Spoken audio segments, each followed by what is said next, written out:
Major Vishwesh जी।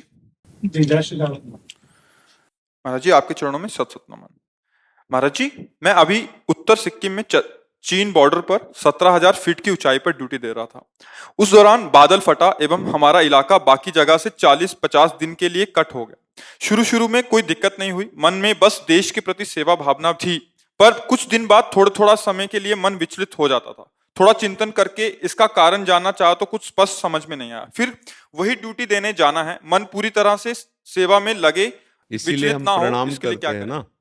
अपने देश के जो सैनिक जब हमारे सामने आते हैं तो हम ऐसे आनंदित होते हैं जैसे माँ के सामने बेटा आता है ना, ऐसे हम आनंदित होते हैं।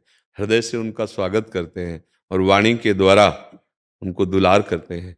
और सच्ची मानिएगा, जो हमारा जो कुछ भी जीवन धन है, भजन साधन, हमारे राष्ट्र सैनिकों की सुरक्षा में, उनको स्वस्थ बनाने में, उनको धैर्य बनाने में लगे।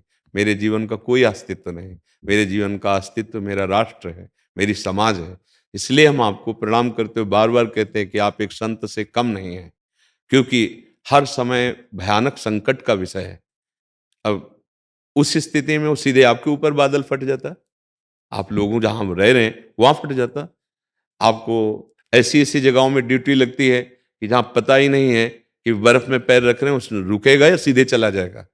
कितने ऐसे घटनाएं घटती हैं। हमारे राष्ट्र सुरक्षा में आप हैं, आप डरिएगा नहीं।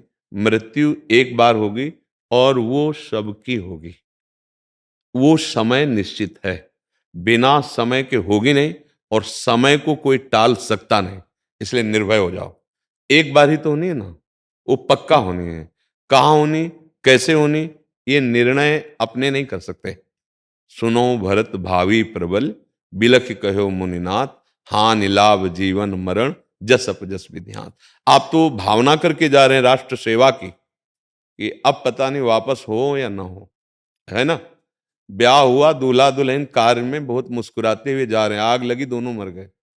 वो तो नहीं जा रहे थे राष्ट्र सेवा में, लेकिन समय आ गया तो सुखद एसी की कार में ब्याह होके जा रहा है। और उन समय किसी को बख्शता नहीं, उसे काल कहते हैं। काल तो एक बार ग्रसता ही है शरीर को, तो भय क्या करना। अविनाशी के बच्चा हो, तुम्हारा स्वरूप अविनाशी है। अब शरीर भाव भी है तो उसे राष्ट्र सेवा में समर्पित करते हैं। देखो, जिस समय हमारे अंदर प्रबल राष्ट्र सेवा का नशा चढ़ जाएगा ना, तो अपनी मृत्यु कुछ तिनके के समान से ज्यादा नहीं लगेगी। देख लो हमारे राष्ट्र प्रेमी जनों को, आप भी उसी में हैं। वंदे मातरम, और ऐसे फांसी लगानी नहीं पड़ी, ऐसे फंदा लेकर इसे डाल लिया राष्ट्र के लिए, जैसे कोई वरमाला डालता है। हाँ, साहब, गुरु गोविंद सिंह के लाडले शहजादे दीवाल पे चुने जा रहे हैं और कहा जा रहा है कि मेरी बात मान, लेकिन अपने आप को निछावर कर देते हैं राष्ट्र पर। कभी उनके हृदय पे ये भय नहीं आया कि मेरी मृत्यु होने जा रही है। नहीं, ना तो गुरु गोविंद सिंह के हृदय में आया, ना बच्चों के हृदय में आया। हम उसी राष्ट्र के हैं जिस राष्ट्र में ऐसे महान विभूतियां वंदे मातरम बोलकर प्राण को बलिहार करने वाले और भी कर रहे हैं ना, उन्हीं में आप भी हैं। आप एक त्यागी महात्मा से कम नहीं है। एक त्यागी महात्मा अपने प्राणों को भगवान में समर्पित करके हर कष्ट सहता हुआ काम क्रोध विकारों को सहता है। आप अपने प्राणों को राष्ट्र पे समर्पित करके अपने परिवार का, अपने शरीर का मोह छोड़ करके डरो मत, उत्तम गति का मार्ग चयन कर रहे हो। यह अधोगति का मार्ग नहीं है। शरीर छूटेगा एक बार, और आपका छूटेगा तो सीधे स्वर्ग की यात्रा है। इसमें किसी पुण्य या सुकृत की जांच की जरूरत नहीं होती। जो राष्ट्र सेवी है, जो धर्म युद्ध में अपने प्राण त्यागता है, वो सीधे स्वर्ग लोक को प्राप्त होता है, और वो स्थायी प्राप्त होता है। पुण्य वाला तो पुण्य क्षय होने पर मृत्यु लोक की विसंति, लेकिन ये नहीं, जो अज्ञानी जन वो नहीं जानते। तो इसलिए आपको तो, आपकी हार तो है ही नहीं। शरीर बचा तो आजीवन गर्वपूर्वक आप कह सकते हैं मैं राष्ट्र सैनिक रहा और हमारी भारत सरकार आपकी सेवा करेगी। और शरीर पूरा हुआ तो परिवार की सेवा होगी और आपकी उत्तम गति होगी। डरना तो है नहीं, दोनों हाथ में लड्डू हैं। इसमें कभी संकोच मत करना, भयभीत मत होना। नहीं नहीं, बिल्कुल नहीं। भय कायर पुरुष धारण करते हैं, वीर पुरुष नहीं। एक बार मरना, सबको एक बार मरना, फिर क्या मरने के लिए क्या डरना?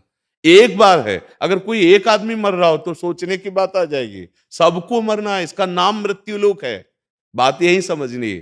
फिर डरना क्या, मौज मस्ती से रहो। मौज मस्ती का मतलब अपराध या पाप भावना नहीं, जैसे आज के लोग कहते हैं वो पाप भावना नहीं, धर्म, राष्ट्र, समाज सेवा, इसके लिए नहीं डरना। ठीक है ना?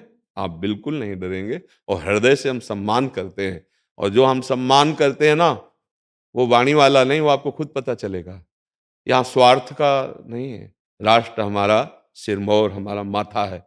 मतलब राष्ट्र को अगर कष्ट हुआ तो मतलब हम कष्ट से युक्त हुए। राष्ट्र के लिए हमारा जीवन। हम कई बार कह चुके हैं कि जितना हम भगवान से प्यार करते हैं उतना हम अपने राष्ट्र से प्यार करते हैं।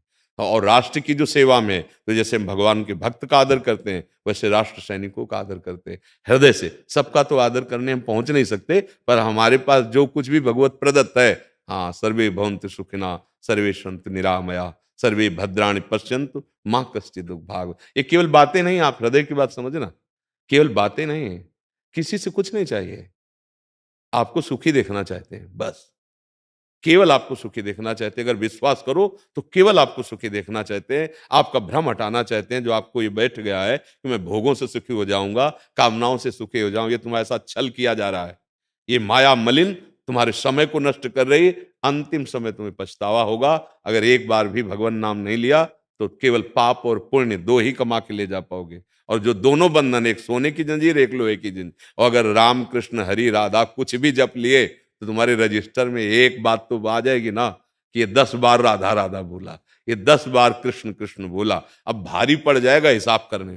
जो न्यायाधीश है भारी पड़ जाएगा। एक नाम त्रैलोक ही तारे। इसलिए नाम जप करना, निर्भय रहना और प्राण देश के लिए समर्पित है। अपना अधिकार प्राणों पर नहीं, देश सेवा पर है। अब क्या डरना? डरना नहीं। मन डरवाए भी तो न डरना। और देखो ऐसे कई प्रवचन हैं, उनको टेप कर लो, अपने पास रख लो। सुनने से बलवर्धन होता है। सुनने से हमारा जो मन हमको कल्पनात्मक भय देना चाहता है, हम उसको बुद्धि के द्वारा दबा सकते हैं, नष्ट कर सकते हैं। डरना तो नहीं है, नहीं, किसी भी परिस्थिति में। ये जैसे एक भारतीय जवान है, ऐसे एक साधु होता है, पक्का समझना। सच्चाई के मार्ग में चलने वाला। हर कष्ट सहना पड़ता है, हर कष्ट, सर्दी, गर्मी, भूख, प्यास, गाली, मार पीट। लोग कैसे कैसे उच्छृंख। श्री सुखदेव जी जब आ रहे हैं परीक्षित जी के पास, तो आप भागवत में पढ़ के देख लो, लोग ईंट मार रहे हैं नंगा समझ के। और इतनी उच्च कोटि के महापुरुष है, जब सब ऋषि मुनि खड़े हो गए तो उन लोगों को पता चला कि महात्मा है। नहीं वैसे प्रच्छन्न वेश में थे कि पागल उनको समझा जाता था। तो बहुत उत्तम राष्ट्र सेवा है। आप बिल्कुल कायरता मन में आने मत दीजिए। और भगवान आपके साथ हैं। भगवान श्री कृष्ण चंद्र जी अर्जुन से क्या कह रहे हैं? युद्ध कर, मैं तुम्हारे साथ हूं। तो वो अर्जुन से ही नहीं कह रहे हैं, हम सब भगवान के अंश हैं। हम अपने अपने कर्तव्य का पालन करें, भगवान हमारे साथ है। और मृत्यु तो स्वीकार करना ही है, एक बार होनी है। वो कब होनी हमें पता नहीं, पर स्वीकृत है। अब डरना क्या? एक बार अगर स्वीकार कर लो कि तुम, मैं मरा, अब आप जैसा कोई बहादुर नहीं हो सकता। देख लो, विपरीत बुद्धि वाले जो द्रोही जन है, वो पहले स्वीकार करते हैं अब मैं मरा, और अपने में बम बांध लेते हैं। समझो, उन्होंने स्वीकार किया है केवल। हम उस बात को केवल देखना चाहते हैं कि अगर स्वीकृति हो जाती है तो सबके प्राण प्यारे होते हैं, पर वो अपने प्राणों का बलिदान कर देता है। भले वो अधर्म में कर रहा हो या धर्म में कर रहा हो, हमें केवल पॉइंट देखना स्वीकृति का। स्वीकृति के कारण वो व्यक्ति डरता नहीं है, वो हजारों को मारने का लक्ष्य बना लेता है। तो हम क्यों डरें? आओ, हम तुम्हारा स्वागत करेंगे। जैसे तुम हो वैसे ही हम हैं। सठे साठ्यम समाचरित, हम वैसे ही स्वभाव, वैसे ही क्रूरता और वैसे ही राष्ट्र समर्पण करके, जैसा तुम सोच रहे हो उत्तर उसी सोच का हम तुम्हें देंगे। अब क्या भय रह गया? जब हमारी सोच थोड़ा कमजोर हो जाती है तो भय लगता है। नहीं डरना, पक्का? हाँ पक्का, नहीं डरना, ठीक है। नहीं नहीं, बहुत बड़ी बात है। हमारे राष्ट्र सेवक जल, हमारी बहुत बड़ी श्रद्धा है। जब हम उनको देखते हैं ना तो हमारा हृदय चौड़ा होता है। हाँ, आप हमारी सुरक्षा में पूरे देशवासी। आप जब जगते हैं तब हम चैन से सोते हैं। आप जब भयभीत होते हैं तो हम निर्भय में। अगर आप जो है सो जाएं तो हमारी नींद उड़ा दी जाएगी, पक्का। ये भले मूर्खतावश न समझते हो, पर राष्ट्र सैनिक हमारे वंदनीय और पूजनीय है और उनको प्रशंसा करनी चाहिए, उनकी प्रशंसा, उनका आत्म उत्साह बढ़ाना चाहिए। हमारे घर के तो बच्चे हैं, कौन है आप विचार करो, राष्ट्र सैनिक हमारे घर के तो हैं, हम ही लोग तो हैं उनमें जा करके, तो उनका उत्साह वर्धन करना चाहिए, उनका सम्मान करना चाहिए। आप बहुत मस्ती से रहो, भगवान की कृपा का पात्र बनो, हमारे राष्ट्र सेवा में शरीर रहे या न रहे इसकी कोई परवाह नहीं। शरीर तो ऐसे ही जा रहे हैं, कीड़ा मकोड़े की तरह जा रहे हैं, नहीं जा रहे, जरा सी घटना में पानी का बुलबुला है फूट जाता है, इसका कोई महत्व तो नहीं, कहाँ गया भाई, इसका महत्व देखना है। एक बार जरा सा हम बता देते हैं, केवट जब भगवान राम जी के चरण पखारने के लिए बोला ना, भगवान कह रहे मुझे शीघ्र पार जाना है, तुम नौका ले आओ। ओ प्रभु, जब तक शरण नहीं धुलवा लोगे तब तक हम नौका नहीं लाएंगे, क्योंकि हमें कुछ संशय है। क्या? बोले आपके चरणों का प्रताप सुना कि पत्थर में छू गई तो स्त्री बन गई, एक तो घर में बैठी है और नाव से हमारा वो बड़ा विरोध किया, अगर नाव भी स्त्री बन गई तो महाराज हम इतना खर्चा नहीं, क्योंकि इसी से चलता है। एक बार हम कठौता में पैर धो लेंगे ना, तो लकड़ी का है ना, फिर हमें विश्वास हो जाएगा कि नाव स्त्री नहीं बनेगी, अगर कठौता स्त्री नहीं बना तो। और बड़ी चतुराई से कठौती नहीं लाया, कठौता लाया अगर बलेगा भी तो खेले वाला लड़का बलेगा। लक्ष्मण जी ने कहा ये विनोद का समय तुम्हारा, ऐसे किया। उसने कहा डरने वाले ने नहीं, बरु तीर मारो ही लखन पे, जब लग न पाए पखारी हो। भले तुम तीर मार, बोले इसमें भला तेरा क्या हो जाएगा अगर हम तीर मार देंगे?